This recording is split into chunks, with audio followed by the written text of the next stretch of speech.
Hello students, आज हम पढ़ेंगे डिफरेंट लॉज ऑफ थर्मोडायनेमिक्स। तो थर्मोडायनेमिक्स के actually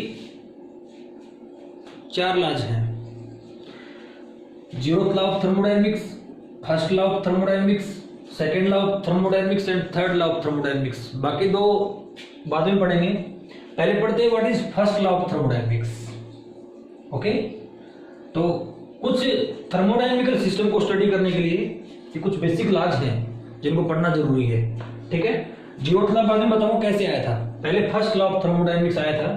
according to this law, if small amount of heat is given to the system, then it is used to do small work done and rest of it is used to increase internal energy of system. कहने का meaning क्या है कि कुछ heat अगर हम system को देंगे तो उसमें से कुछ पोर्शन तो वर्क डन के लिए काम आएगी और कुछ पोर्शन इंटरनल एनर्जी को इंक्रीज करने के काम आएगी सिस्टम की। कहने का मीनिंग क्या है, अगर मैंने सिस्टम को ड्यू अमाउंट ऑफ हीट दिया तो कुछ हीट तो वर्क में कन्वर्ट हो जाएगी और बाकी हीट इंटरनल एनर्जी को इंक्रीज करेगी सिस्टम के। परंतु इस लॉ की खास बात यह है कि सपोज करो मैंने 50 जूल हीट सिस्टम को दी है, तो 30 जूल तो वर्क डन करने का काम आई और 20 जूल इंटरनल एनर्जी को बढ़ा रही है। ओके, तो इस इक्वेशन से ये भी जरूर दिख रहा है कि इधर भी 50 जूल एनर्जी है और इधर भी 50 जूल एनर्जी है। तो ये first law of thermodynamics also tells us about equilibrium, also tells us about conservation of total energy, conservation of total energy. Okay, conservation of total energy. ठीक है, नाउ दूसरी बात क्या है इस फर्स्ट लॉ ऑफ थर्मोडायनेमिक्स के अंदर कि व्हाट इज इंटरनल एनर्जी। पहले इसके बारे में बात करते हैं, ठीक है, फिर इस लॉ के बारे में थोड़ा सा और पढ़ेंगे। तो लोगों को समझ में नहीं आया कि इंटरनल एनर्जी क्या है, क्योंकि हम तो थर्मोडायनेमिक्स पढ़ रहे हैं और थर्मोडायनेमिक्स के बेसिक पैरामीटर कौन है, प्रेशर, वॉल्यूम एंड टेम्परेचर। ठीक है, तो फिर फर्स्ट लॉ ऑफ थर्मोडायनेमिक्स के बाद में आया था जीरोथ लॉ ऑफ थर्मोडायनेमिक्स, और ये क्या कहता है, according to this law if two systems are separately in thermal equilibrium with a third system then they are also in thermal equilibrium. कहने का मीनिंग ए सी के साथ में इक्विलिब्रियम में है, बी सी के साथ में इक्विलिब्रियम में है, तो ए और बी भी आपस में इक्विलिब्रियम में होंगे। ठीक है, तो देखो पहले तो बेसिक पैरामीटर पढ़ने थे हम लोगों को, what is pressure, volume and temperature. तो ये जो ड्यू है इसको समझना मुश्किल था, ठीक है ना। तो पहले टेम्परेचर के बारे में लोगों ने पढ़ा, थर्मल इक्विलिब्रियम के बारे में पढ़ा। तो जीरोथ लॉ ऑफ थर्मोडायनेमिक्स क्या बताता है, एक्चुअली थर्मल इक्विलिब्रियम के बारे में बताता है, और फिर one system with other 2 systems. ठीक है ना। अब पढ़ते हैं कि व्हाट इज इंटरनल एनर्जी। तो जीरोथ लॉ ऑफ थर्मोडायनेमिक्स तो बेसिकली थर्मल इक्विलिब्रियम के बारे में बताता है। अब व्हाट इज इंटरनल एनर्जी, इसको पढ़ते हैं। Internal energy, internal energy. Okay, तो देखो इसको एक्चुअली यू से रिप्रेजेंट करते हैं। ठीक है, it is the energy of, it is the energy of all constituents of system, constituents of a system, of a system। ठीक है स्टूडेंट्स, अब सिस्टम के सभी मॉलिक्यूल से कारण, कंस्टिट्यूएंट पार्टिकल्स के कारण एक्चुअली यू है, it is the sum of kinetic energy and it is the sum of potential energy. ठीक है, इसका मीनिंग जो सिस्टम की काइनेटिक एनर्जी है और पोटेंशियल एनर्जी है, दोनों का सम उसकी इंटरनल एनर्जी के बराबर होगा। ठीक है, नाउ अब बात यह है एक्चुअली कि कोई अगर आइडियल गैस हो, ओके, और कोई नॉन आइडियल गैस हो, तब क्या करेंगे हम लोग। अब ये आइडियल गैस क्या होती है, आइडियल गैस नाम की तो कोई गैस है ही नहीं, पर रेफरेंस लेवल में पढ़ते हैं उसको। अब इसके बारे में पढ़ रहा हूं मैं, यू के बारे में ही। तो दो बातें हैं, फॉर आइडियल गैस और एक बात है for non ideal gas, for real gas. ठीक है। अब आइडियल गैस क्या होती है? वो गैस जिसके पार्टिकल के बीच का पोटेंशियल जीरो है। कहने का मीनिंग, आइडियल गैस के बीच में जो पार्टिकल हैं उनके बीच में इंटरेक्शन जीरो है। आइडियल गैस का मीनिंग जिसके वो गैस जिसके particles are always in motion. Okay. तो for ideal gas U is always function of kinetic energy.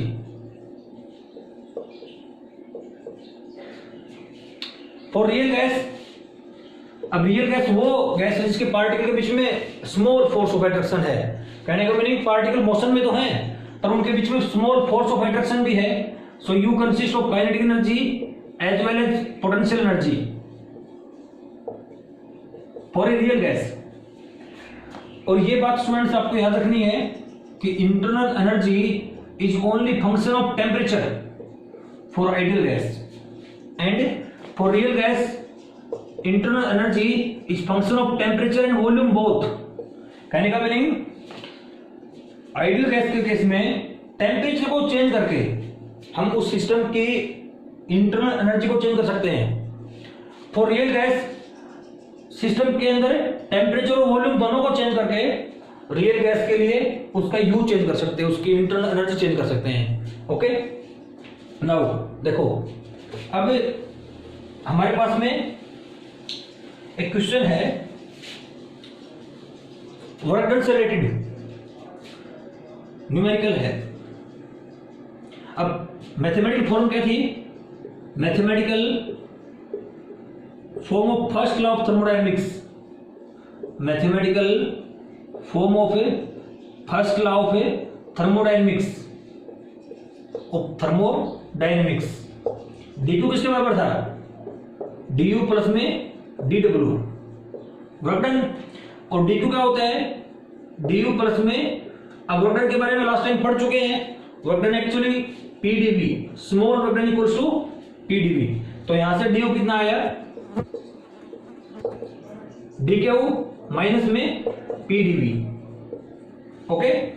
तो ये जो फर्स्ट लॉ ऑफ थर्मोडायनेमिक्स था, इसके इंपॉर्टेंट बात तो ये है, it tells about conservation of total energy of A system. Okay. दूसरी बात क्या है कि जो इक्वेशन है, मैथमेटिकल इक्वेशन है, जिसको मैंने क्लोज कर रखा है ब्रैकेट के अंदर, ये यूं बताती है कि जितनी आप हीट सिस्टम को दोगे वो पूरी हीट वर्क के अंदर कन्वर्ट नहीं हो सकती। इसका मीनिंग, अगर सिस्टम को आपने 50 जूल हीट दी तो 50 जूल का वर्क नहीं कर सकता सिस्टम। कुछ एनर्जी, जो कुछ हीट एनर्जी है वो इंटरनल एनर्जी के रूप में इंक्रीज हो जाएगी सिस्टम की। कहने का मीनिंग है, अगर 50 जूल हीट दूंगा सिस्टम को, तो अगर 40 जूल हीट वर्क डन करने में काम आई तो 10 जूल हीट सिस्टम की इंटरनल एनर्जी को बढ़ा देगी। कहने का मीनिंग, सपोज करो मेरे पास एक मोटर बाइक है। ओके। तो मैंने उसके अंदर सपोज करो कि 80 रुपीज का पेट्रोल डलवाया। ठीक है। तो पूरा का पूरा 80 रुपीज का पेट्रोल वर्क में कन्वर्ट नहीं हो सकता। ओके। कहने का मीनिंग, कुछ जो अपना मेरे पास जो बाइक है, वो कुछ जो पेट्रोल है जो उसका वर्किंग सब्सटेंस से काम करता है, फ्यूल है, वो कुछ सिस्टम की जो इंटरनल एनर्जी है, बाइक के जो इक्विपमेंट्स हैं, वो भी उसके लिए काम में आएंगे। बिल्कुल। कहने का मीनिंग क्या है कि 50 जूल अगर मैंने सिस्टम को हीट दी है तो 50 जूल हीट पूरा 50 जूल वर्क में कन्वर्ट नहीं हो सकती फॉर वर्क। ये पॉसिबल नहीं है, this is not possible. Okay. दूसरी बात, ये ला इस प्रकार भी नहीं है कि मैंने हीट देके वर्क तो पॉसिबल है पर with the help of work done heat में कन्वर्ट करना पॉसिबल नहीं है। कहने का मीनिंग क्या है, अगर मैं सिस्टम को हीट दूंगा कुछ तो उससे वर्क डन तो पॉसिबल है, पर with the help of work done d W can not be converted into heat. Okay. तो ये प्रोसेस रिवर्सिबल भी नहीं है। It means it is not a reversible process. जो फर्स्ट लॉ ऑफ थर्मोडायनेमिक्स है, it is not a reversible process. It is not a reversible process.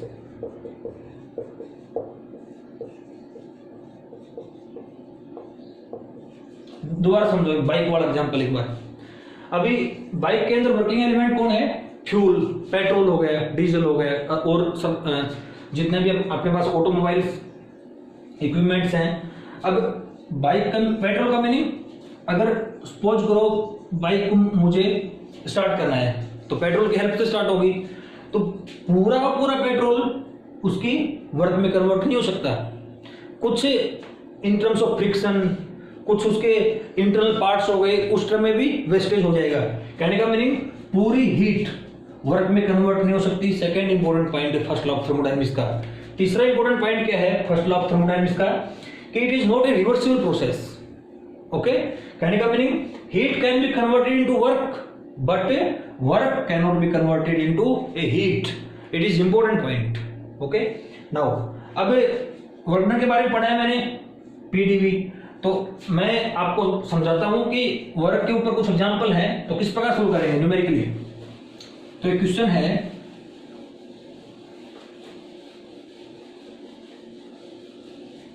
एक numerical है, समझते हो उसको। अपने को वर्क डन निकालना है। Calculate work done for 2 moles of ideal gas. For 2 moles of ideal gas, if temperature is increased from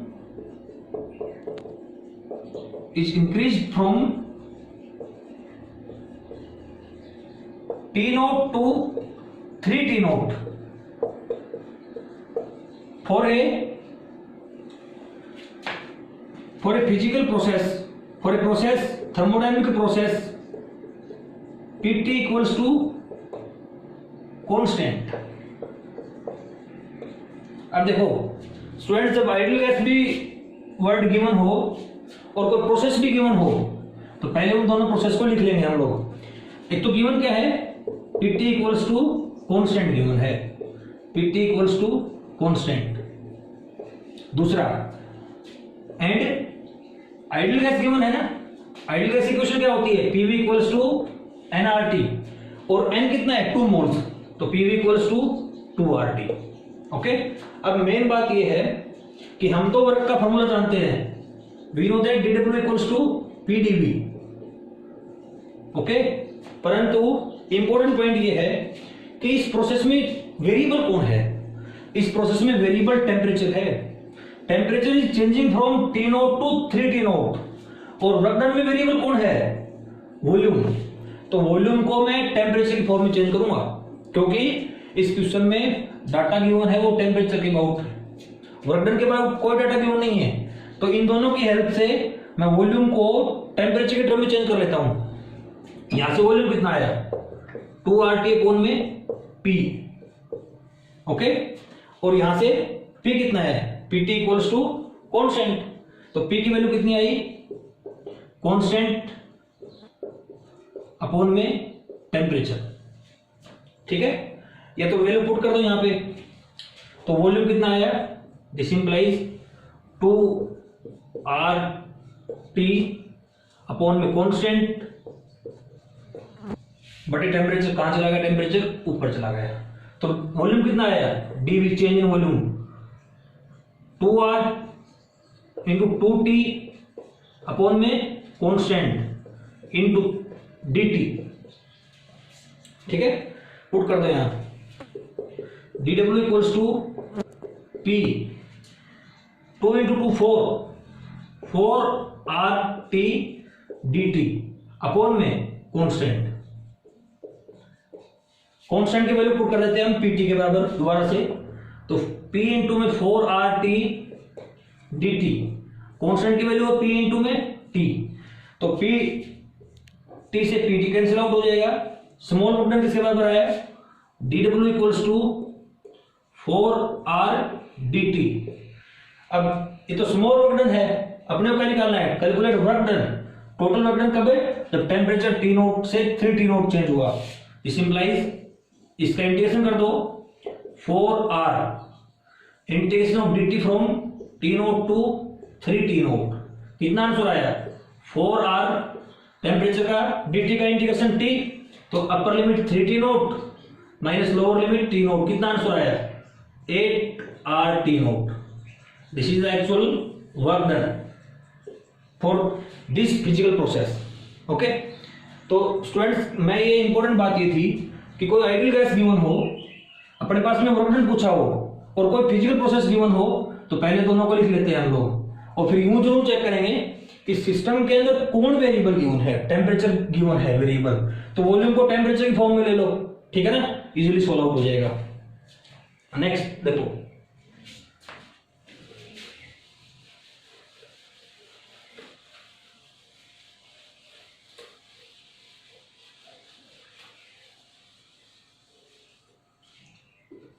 now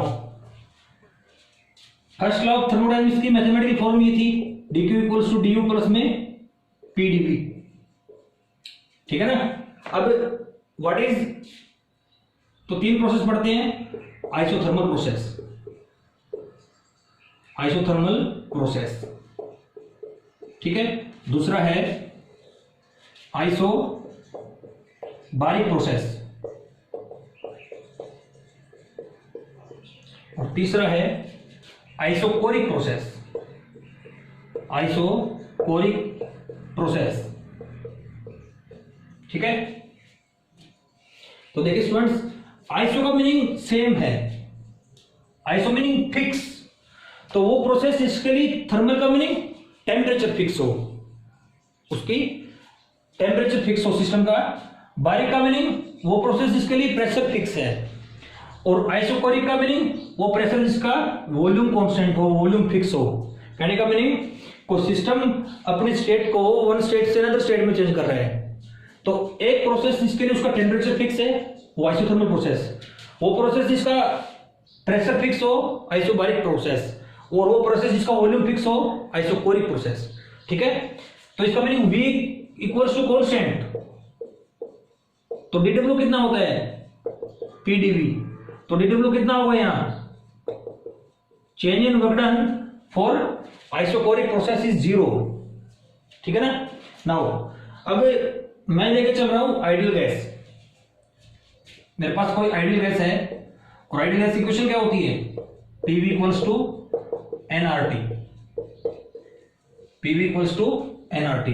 तो मेरे पास कोई आइडियल गैस गिवन है, ओके, और मुझे उसका वर्क डन निकालना है, ठीक है ना, टोटल वर्क डन। देखो किस प्रकार निकालेंगे। अब आइडियल गैस की इक्वेशन क्या है? PV इक्वल्स टू nRT, और मुझे यहां से समझ में आ गया कि कोई प्रोसेस जो अपनी स्टेट को एक फॉर्म से दूसरी फॉर्म में चेंज कर रहा है, और उसके लिए टेम्परेचर क्या है यहाँ पे? Temperature is constant. तो फॉर आइसोथर्मल प्रोसेस dt कितना होगा? चेंज इन टेम्परेचर इज 0, और for isochoric process change in volume कितना होगा? 0। तो small change in work done भी कितना है? 0 है। नाउ वर्क डन कितना होता है? dW इक्वल्स टू pdv, ठीक है ना। तो P की वैल्यू कितनी आ गई यहां से? P equals to nRT upon में V, P की वैल्यू पुट कर दो, क्या आंसर आया? nRT dV अपॉन में V, ठीक है। तो टोटल वर्क डन कितना आया? W equals to integration of dW। अब नंबर ऑफ मोल कांस्टेंट होंगे, R गैस कांस्टेंट है, सिस्टम का टेम्परेचर तो कांस्टेंट है ही, तो क्या आया? nRT integration of dV upon में V from V1 to V2। कोई ऐसा प्रोसेस था जिसका वॉल्यूम V1 से V2 इंक्रीज हो गया, डिक्रीज हो गया, उससे कोई मतलब नहीं हमें, तो इंटीग्रेशन क्या है? dV अपॉन V का natural log of V from V1 to V2। कितना आंसर आया? nRT natural log of V2 upon में V1, क्योंकि natural log of V2 minus natural log of V1 कितना होता है? Natural log of V2 upon में V1, okay. तो ये इसका आंसर एक तो ये आ गया, W equals to nRT natural log of V2 upon में V1। दूसरा फॉर्म क्या है? nRT की वैल्यू पुट कर दो दोबारा, PV गिवन है, तो अनदर फॉर्म क्या आ गई? PV natural log of V2 upon में V1। This is also correct form of work done for isothermal process, ठीक है स्टूडेंट्स। दूसरी फॉर्म क्या है? nRT natural log of V2 upon में V1, okay. What is isobaric process? वो process, वो physical thermodynamic process जिसमें system one state to another state transform हो रहा है और for which pressure is constant here. So dP कितना हो जाएगा? 0। तो स्मॉल चेंज इन ऑर्डर कितना आएगा यहाँ पे? dw equals to pdv। तो ये सिंपल प्रोसेस है, आइसोथर्मल, आइसोबारिक और आइसोकोरिक प्रोसेस। ठीक है। अब मैंने अभी अभी बताया था आपको, ये प्रोसेस इंपॉर्टेंट है, आइसोथर्मल प्रोसेस। अभी फर्स्ट लॉ ऑफ थर्मोडायनेमिक्स क्या था? D Q equals to D U plus में डी डब्ल्यू। ठीक है। और मैंने बताया था for ideal gas U depends only on temperature, U depends only on temperature, and for isothermal process T is fix, so U is also fix. So d U कितना होगा for isothermal process? 0, only for ideal gas, not for real gas. Ideal gas के case में change in d U equals to 0। So d U 0 है isothermal process के लिए, तो D Q कितना आएगा? D W. तो टोटल हीट निकालनी हो तो टोटल वर्क डन के बराबर होगी। ठीक है ना। तो मैं यूं बताना चाह रहा हूं, for isothermal process in case of ideal gas the amount of total work done equals to amount of total heat given to the system. ठीक है ना। Now what is adiabatic process? What is adiabatic process? Adiabatic process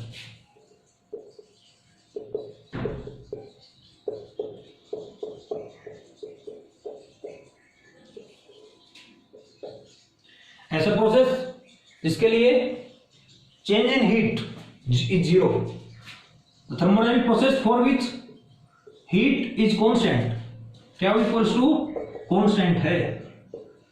कहने का meaning, system को ना तो heat देनी है ना सिस्टम से हमें हीट लेनी है। If Q is constant then d Q equals to 0। कहने का मीनिंग, सिस्टम को मैंने आइसोलेट कर दिया तो ना तो उससे हीट बाहर जा सकती ना उसके लिए हीट अंदर आ सकती। For that process is known as adiabatic process. ठीक है। So for first law of thermodynamics D Q equals to D U plus में D W, then for first according to first law of thermodynamics for adiabatic process D U equals to minus D W, because D Q कितना अपने पास में? 0। तो अब मैं 2 important question करवा रहा हूं आपको, देखते हैं क्या है वो। एडियाबैटिक प्रोसेस भी गिवन है। क्वेश्चन क्या है? क्वेश्चन आपको पढ़ के सुनाता हूं। ठीक है। If equation of state of A gas with internal energy you, PV given है अपने पास में u/3। कोई सिस्टम है उसके लिए उसकी स्टेट इस प्रकार गिवन है कि PV equals to u/3।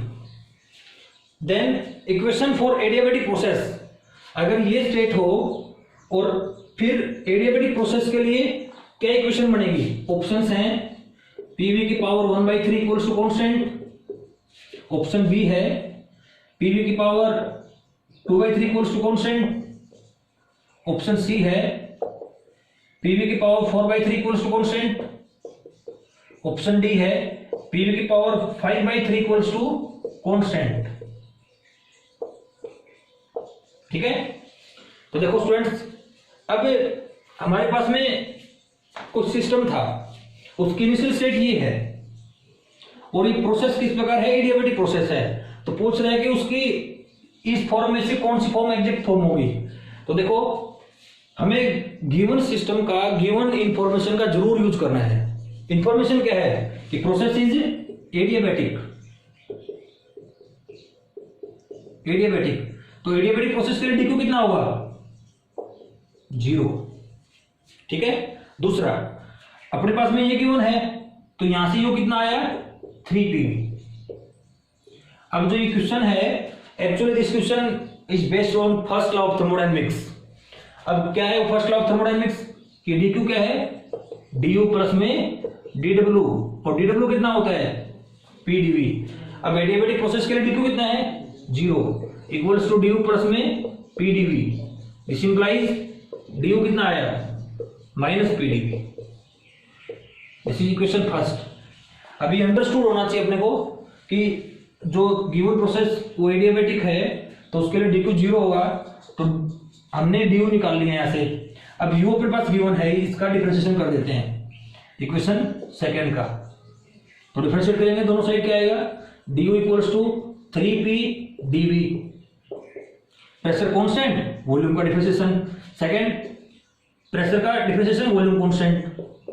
Okay, d U की वैल्यू यहां पुट कर देते हैं, क्या आंसर आया 3p dv plus 3v dp equals to minus pdv। pdv वाली टर्म एक तरफ ले लेते हैं, बाकी टर्म एक तरफ ले लेते हैं, क्या आया 4p dv equals to minus 3v dp। Volume एक तरफ बाकी टर्म एक तरफ, 4/3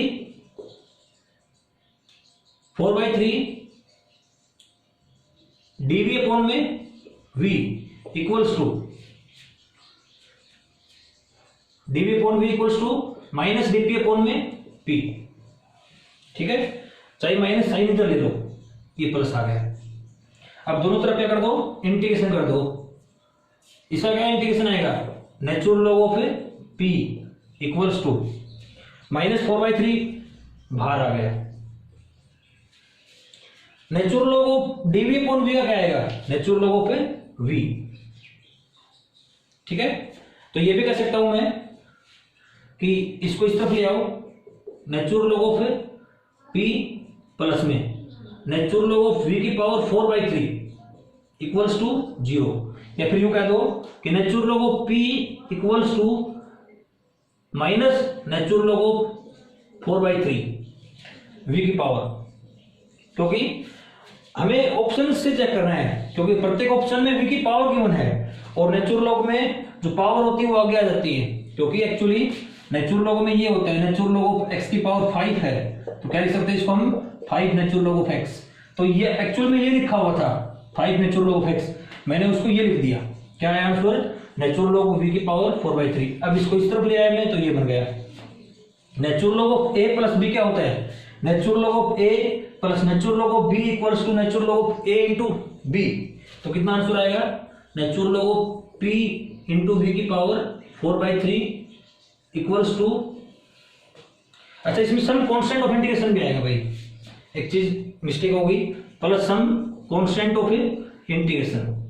ओके, तो इसको इस तरफ लेके आएंगे तो कांस्टेंट ऑफ इंटीग्रेशन बचेगा, ठीक है ना, not equals to 0, c equals to c। अब दोनों तरफ से नेचुरल लॉग हटा दो, एक्सपोनेंशियल ले लो, क्या है p v की पावर 4/3 इक्वल्स टू e की पावर c, और e की power c is another constant. ठीक है ना, मैंने जब इसका इंटीग्रेशन किया था तो एक साइड क्या ले लिया, natural log of constant of integration, और e की पावर c क्या होता है, वो भी कांस्टेंट ही है, तो क्या आंसर आएगा, exact answer is option C. अब स्टूडेंट्स आपको यही क्वेश्चन करना है दोबारा से, और आपके पास प्रोसेस क्या गिवन है, pv इक्वल्स टू 2u/3।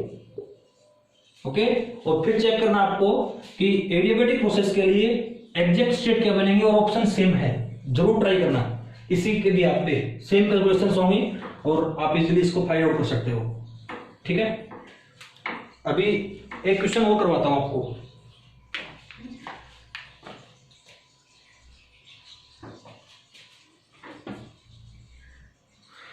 ये जो क्वेश्चन है उसको नेक्स्ट वीडियो में करेंगे।